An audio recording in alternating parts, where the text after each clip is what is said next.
your hosts. I'm Diane Bortoletto. And I'm Monique Ciccato. Let's do it. Hello, and welcome to And Away We Go F1 podcast, a Formula One podcast that goes beyond the track limits to include travel, food and lifestyle surrounding the sport. I'm Diane Bortoletto, your pre-Drive to Survive Formula One fan, and right now I'm in Perth in Western Australia. And I'm Monique Ciccato, your post-Drive to Survive fan, and I'm currently sitting on the floor of the family cabin, which is in the mountains of a place called Hunedalen. Yeah, so this is the family cabin that you guys go to every so often for weekends away. And the photos I've seen on your Instagram, it looks just like there's nothing really around there, but it's just so beautiful. Nailed it on the head. There's nothing but a couple of other cabins around here. We have to carry all our food up in a backpack from the car park, which when it's snowing is so hard. On the other side of the computer, which you guys can't see, I am looking at the beautiful lake and mountains, which we will be walking through as soon as I'm done with this. Oh, how nice. We've got a non-race week this week, Mon, after the Spanish Grand Prix last weekend. And then we've got Canada coming up next week. But I've had a bit of a chance to watch, well, I've binged actually the whole series of F1 The Academy on Netflix. Same. I feel ya. First thoughts. What do you think? I love it. I absolutely love it. My very first thoughts are, it's not Hollywood yet. And I love that about it. Yeah, you're right. It feels like how Drive to Survive felt. Yes. In the early days of Drive to Survive. Yes. It still felt, there were still small sections of it. Obviously, the drivers and their families are a bit orcs around cameras, like in their face, or when they know they're being recorded. Like that's pretty obvious, but you still get heaps of raw emotion and they really build up the high stakes that are what they're playing for, what they're racing for, essentially. But yeah, I really, really enjoyed it. In fact, there's 7 episodes in the series, and I've got to admit, I cried in each episode about something. Me too. When you're saying that there's real emotion, there really is real emotion. And I literally wrote it down in my notes that you're so vested in these girls, and they, you know, there was a race that, well, actually a lot of races, poor Bianca Bustamante wasn't having a great season last season. And they just at the end of races would just break down, her and I think Leah Block. There was a couple of moments where they were just absolutely bawling their eyes out. And, you know, you could really, really feel it. And like you said, it kind of harks back to those early Drive to Survive days, you know, when they were following Daniel Ricciardo and they went to his family's house and Daniel was being a bit of a wally on camera. And, you know, you get to see that. You get to see their personalities, which I think is what is lost a little bit in these newer seasons of Drive to Survive. It's more about the drama. It's more about the cattiness between teams and team bosses. The drama. It's the drama. And there's still drama. Of course there's drama because, you know, it's a race and it's high stakes. And these girls, which you learn in the very first episode, these girls only have 2 years to prove themselves in Academy. They're not allowed to race for more than 2 years. So you get that drama through that. Which, I don't know, I really liked it. Me too. And it's just really interesting to see the different backgrounds of the drivers as well, of the girls, where they come from. And the Abby Pulling versus the sisters. Yeah, that's right. Abby Pulling, whose family is mechanics. I don't want to say poor, but yeah, they're very sort of working class, not flush with funds. There's not a spare million sitting in the bank waiting for someone to take up a new hobby like racing. So every decision that they've had to make has been really financially based. And so for her, winning was everything, or she wouldn't be able to continue on racing. Whereas the girls from the Emirati, I think they're Dubai or Abu Dhabi where they're based. I mean, just the footage of their home and stuff, you're like, wow. And their cars that they're driving, they are mega wealthy. I think it was a really good comparison in that particular episode because you did have Abby Pulling, who was very working class, like you said, very hungry for the win, because if you win the championship in Academy, your racing year the next year is fully funded. So for her, she needed that. Whereas these girls, obviously they still care, but it's a little bit different for them. And it was a really, really good comparison. I haven't yet finished the series, so I've still got 2 episodes to go. But it was interesting because I really wanted to watch the series and Espen was like, no, not really interested. And because we're at the cabin and because I was at the cabin and because I had it on the TV, he was like, oh, I really want to see what this person's dad looks like now. Oh, so what's happening there? And I was like, yeah, you do want to watch this. Trust me. Andrew got fully invested in F1 The Academy as well. Again, I said, I want to watch this and I want to watch it now because we want to talk about it on the podcast and I wanted to watch it anyway. So he kind of sat through the first episode and I was like, I actually really like this. Every night he'd be like, "Shall we watch another episode?" I'm like, yeah. So he was invested in it as well. But one thing that wasn't made abundantly clear to me, and I don't know whether I was just distracted and missed it, is after, like, they can get booted out after 1 year in F1 Academy. It's not an automatic you stay for 2 years. But after 2 years or after their time in F1 The Academy, like the winner, yes, they get a fully funded race seat, and Abby's going to GP3, which is a feeder series into Formula 3. But do they all go to GP3 or, I mean, because Andrew's like, where do they go afterwards? Where, like, do they go to F2? Do they go to F3? Like, so it's not, that's not, maybe the drivers have a choice. I don't really know. I feel like they might do because in the case of Dorian Park, who I'm obsessed with, I think I'm so obsessed with her because all she ever wanted to do was get in a go-kart, but she couldn't reach the pedals because she was so little. And I resonated with that. It's kind of fake. Can you relate? I resonated with that. And I just think she's a beautiful, beautiful girl and she's very driven. Very driven. Yeah. And I think in her instance, Mercedes look like they really want to keep her on. And I feel like maybe, I guess it depends on where they feel like they can place you and where you're best off. Because all the girls are aligned with one team or with a team. And if they're happy with you, they're not going to boot you. Surely. I don't know. That wasn't made clear in the series. So I don't know. And the other interesting thing about the series is I love Susie Wolf. I think she's just a phenomenal woman and like total role model. She's doing so much great things for the sport. She had achieved so many great things herself when she was racing. But my husband was like, oh, she's a bit hard. You know, I'm like, no, she's not. She's awesome. Was Espen the same? No, he didn't comment on that, but I know what you're talking about. Like when Bianca was too far over her grid spot and she was like, this is not on. This is a rookie mistake. This should not be happening. You know, this is the very fundamentals. And she literally sits and over, very good point, but she was not quiet about that. And I took that as her being so proud of the racecraft that she doesn't want this series to look like amateur hour. This is where professional women go. So I think she was just phenomenal. She was just the CEO saying what needed to be said. And that was that. I agree. Do you think people would have the same reaction to how forthright she is and how outspoken she is if she was a man? Because I don't think probably not. Yeah, probably not. Mm. Yeah.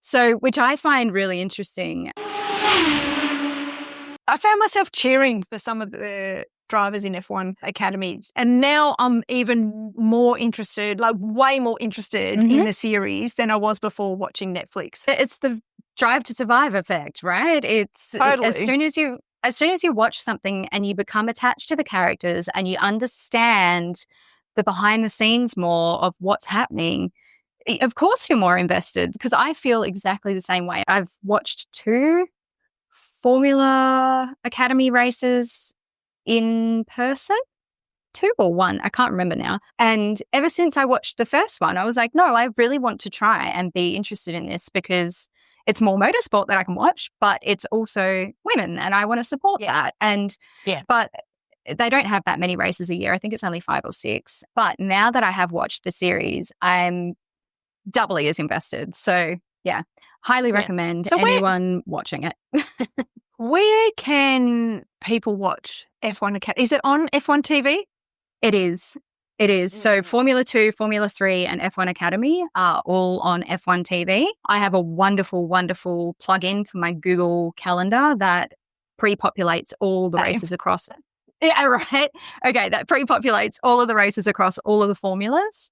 So I get to see what's on each weekend. And then, yeah, it's all live on F1 TV. The replays are up immediately after. So even if you don't get to watch it straight away. But so if you don't get F1 TV like us poor souls in Australia, it's not on KO. So it's not on KO Sports. If anybody knows how to watch Formula 1 Academy in Australia, hit us up. So, Mon, have you got news for us? The only thing that I've kind of seen flutterings about at the moment are whether Horner's going to be leaving Red Bull and where he might be going. So there's been some chatter about that. Yeah. And with Alpine not having a fabulous team principal, because let's face it, Flavio is A, not a fabulous team principal, B, also not supposed to be a team principal. He's just an acting team principal at the moment. I've seen some little kind of rumours about maybe he might go there. I've heard Ferrari. I don't know why. Imagine Fred Vasseur leaving Ferrari now. No. But that's what I heard was, Ferrari, which is, when I saw that, I thought that's not right. That's not a good fit. I feel like if there was going to be any movement, like the logical place for him to go would be to Alpine. I mean, it's obviously not a top team at the moment. It's the very bottom team at the moment, but there's an opening there. It kind of makes sense. Is there an opening there though, or is Flavio cementing himself into that seat? Look, it's hard to tell, right? Who knows? Because he obviously, I feel like he likes that position. He likes being in charge, so he probably doesn't want to give it up super willingly. But I feel like for someone like Christian Horner, who has the aggressiveness needed, or like who has a bit of aggressiveness behind him, he's not a James Bowles. I feel like Flavio might have a bit more of a soft spot for someone like Horner, who's a little bit. I can't see it working. I can't see it working between those two, but. Oh, could you imagine? No. Any other news? No news, but I do have a question for you. I was just thinking about it and I really wanted to know your opinion, because obviously we've been talking about Liam Lawson and how things didn't go so well for him in Red Bull and how he's been demoted. And, Yuki is showing some promise, but he's not taken up that seat and done exceptionally well either. So my question for you is, if you were Isaac Hadjar, who out of the 3 remaining Red Bull-owned teammates there are to Verstappen, he's sitting at the top of that kind of pile of 3. If you were Isaac Hadjar and you got the call up to say, would you get in the Red Bull, would you do it? No way, not a chance. Not in a month of Sundays. No way. I just wouldn't. The Racing Bulls, the V-Carb car seems to be better than the Red Bull car, unless you're Max Verstappen. And look, I also feel like that the whole world needs to apologise to Checo and be a bit more compassionate to Checo, because, there's been 2 other drivers sitting in that seat and he performed probably better than either of them. So it's that cursed second seat. I would not be, if I was Isaac Hadjar, I'd be doing everything I can to get great results this year. I'm not sure how long his contract is, but this year, maybe next year as well, and then be looking outside of the Red Bull family for the next seat. Absolutely. I mean, he's lining up and shaping up to be the best performing rookie of the season, which puts him in good stead to find another seat in another team. And I am with you. I probably wouldn't be looking at a Red Bull seat. Not in this climate. Not in this climate. And next year they're building their own power units. So that could also be an epic failure. It could be fabulous. Who knows? Maybe they're wonderful. It could be, the best thing to happen to them since Verstappen. Well, there's also talk about him moving as well, so potentially, but he's not entertaining any rumours. He's shutting everything down, much like he shut down the interviews after the Spanish Grand Prix. Interesting. Well, not interesting. I kind of thought that's what you say, but I just think it's an interesting situation for Isaac Hadjar to be in. And, poor Yuki, he was the one that was doing so well in the Racing Bulls, the V-Carb, before he got the call up for Red Bull. And, he'd done enough time there, though. He'd done enough years in that sister team. So it was, I think it was the right thing for him to step up to Red Bull, but it must be hard for him. I've got a question. All right, let's go. If you were Lawrence Stroll, who would you put in the car to replace your son who's got an injured wrist? Oh, that's a really good question. I don't know why my mind went straight to Seb Vettel because he hasn't driven in a Formula One car for ages, but I'd love to see that. Yeah. That'd be great. Right? Wouldn't it be amazing? And I just feel like he'd be able to do well. I would say, easy low-hanging fruit would be Bottas. I mean, he is a Mercedes driver, but he's sitting right there. I don't know who their Formula 2 drivers are. I think Dragovic. Okay, Felipe. Dragovic has been mentioned, but back to Bottas, it's the same, like they use a Mercedes power unit as well. So it could work. Valtteri. Yeah.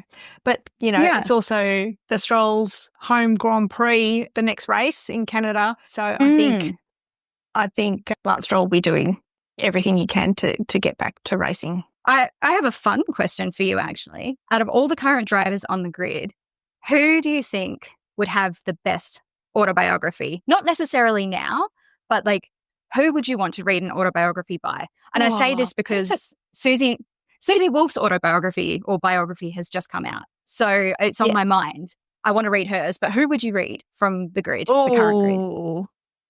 Fernando Alonso. How did I know you'd say that? or Lewis Hamilton, actually, because Lewis, I just feel like, I mean, he's the Hollywood story, isn't he?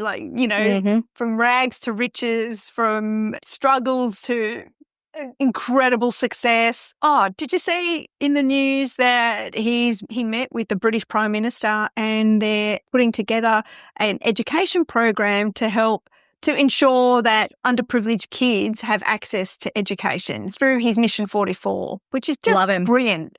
Yeah, brilliant. It'd be Lewis Hamilton or Fernando Alonso. What about you? Whose autobiography would you want to read? I feel like someone like Ocon's, or if we take the two kind of older drivers out who obviously have history, they have a lot of things they've done in their lives, because obviously, you can kind of picture those autobiographies being amazing. But I feel like someone like Ocon or even Leclerc could be cool because, again, they're not super, they don't come from super wealthy families. I mean, I don't want to read Lance Stroll's autobiography. His dad's a multi-millionaire, billionaire. So I don't really think that it's that remarkable or relatable. I mean, I could be wrong. There could be amazing things that happened in his life, and he's probably a super lovely guy, but I just don't think his autobiography would be as interesting as someone like Ocon, who, again, has come from a working class family. Leclerc comes from a working class Monegasque family. Even someone and people will probably be like, oh, of course you say Piastri. But, his mum's a naturopath. His dad works for they make communication things. Well, his dad owned that company. There you go. So he works and owns the company. So I think his dad was self-made. I watched an interview that Oscar did on another podcast a while back. It was before the Australian Grand Prix. And I remember Oscar saying, that he was just lucky that his family had the means to be able to support his racing. So, yeah. But I feel like his story would be kind of interesting too, because he just seems so humble. His family seems so humble as well. I mean, did you see Edie, his sister, at the Spanish Grand Prix? And, it was so refreshing to see someone just so authentically herself and didn't have, slicked back hair and high heels and a Louis Vuitton hanging off her arm. She was just her. And, it was just so refreshing to see. So I think it would be a really interesting story. All right, let's play some word association, Mon. Okay. First thing that comes into your head when I say flags. Red. I don't know why. First thing that comes into your head when I say tyres. Slicks. Slicks. First thing that comes into your head when I say doing. Poor thing. First thing that comes into your head when I say Italy. Love. That's such a terrible. Could I not come up with anything better? Love Italy. I love Italy too. And last one, first thing that comes into your head when I say Stroll. Rich. Very rich. Fair enough. Yeah, and it just coincidentally we'd just been talking about him, but yeah. All right, I'll give you my 5. Ready? Okay. Yeah. Okay, hang on. Vegas race. Glitzy. Next one. Fred Vasseur. Likable. Oh, good. Yes. I don't know why he reminds me of is it Groot from the one that owns all the minions?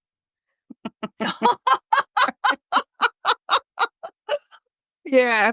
He reminds me of, I can see why. It kind of reminds me of a clean-shaven Santa Claus. Like, I don't know why. Like, he's just got that jolly nature about him and he wears red a lot. Yeah. Okay. Next one. Liam Lawson. Difficult. Oh, that was a very politically correct answer. Next one. Full slick tires. Lots of rain. And final one. F1 great. An F1 great. Ayrton Senna. Okay, race predictions. So we've got Canada coming up in Montreal. I've not been to Montreal. It's a place I would love to go. I've been to Canada, but not Montreal. I've not been to Canada, and I've been meaning to go ever since one of my old roommates, who was one of my besties, moved back something like 10 years ago. So probably overdue for that visit. Oh, it's such a beautiful, beautiful country. I highly rate it. I've wanted to go back ever since I've been. I haven't got there yet. Well, there's a Formula One race that runs there every year, so chop, chop. Exactly right. Exactly right. Well, predictions for Canada. I'm thinking I'm going to say Oscar Piastri for the win. I'm going to predict, I think Lando's going to give it a red hot crack, but I'm still going to put a Ferrari in between them, and I think it's going to be Charles Leclerc, then Norris. Yeah, I think I will have to agree with you on this one. Okay, I agree with you as far as Piastri winning. I mean, I know Norris has said that he's got his fight back, but I don't know. I'm going to put Piastri as taking the win, and then I'm just conflicted about the Ferrari and Verstappen, because Verstappen had a majorly bad week last week. So I think he's going to come back with a vengeance. And he is going to... It's a good call, actually. Yeah, he's absolutely going to just go hell for leather. And I feel like pace-wise, he can't really outpace the McLarens, but I do think his skill, his fight, his hunger, his anger, he's probably still going to get up there. So I'm going to go Piastri, Verstappen, Norris. Excellent. For everyone watching on YouTube, just a big shout out. Thank you for all of your comments, good and bad, and ones we agree with and don't agree with. But that's what makes the world go round, doesn't it? If we all thought the same thing, it'd be really boring. So keep them coming. Opinions are the spice of life. So if you like what you've watched or you like what you've listened to, don't like what you've listened to, please, please, please leave us a rating, leave us a comment. You can do it on YouTube. You can do it on all your favorite podcast listening apps. We're also on social media, so you can find us on TikTok, Instagram, Facebook, and LinkedIn. And if you want to send us an email, we love hearing from people that would love to throw an ad in there or anything like that. You can email us at andawaywego, f1podcast@gmail.com. Absolutely. We are taking sponsorship requests, so feel free to send them our way. And thank you very much, Mon. Great to chat to you in between races. Thank you for having us in your ears. Until next week, and until lights out.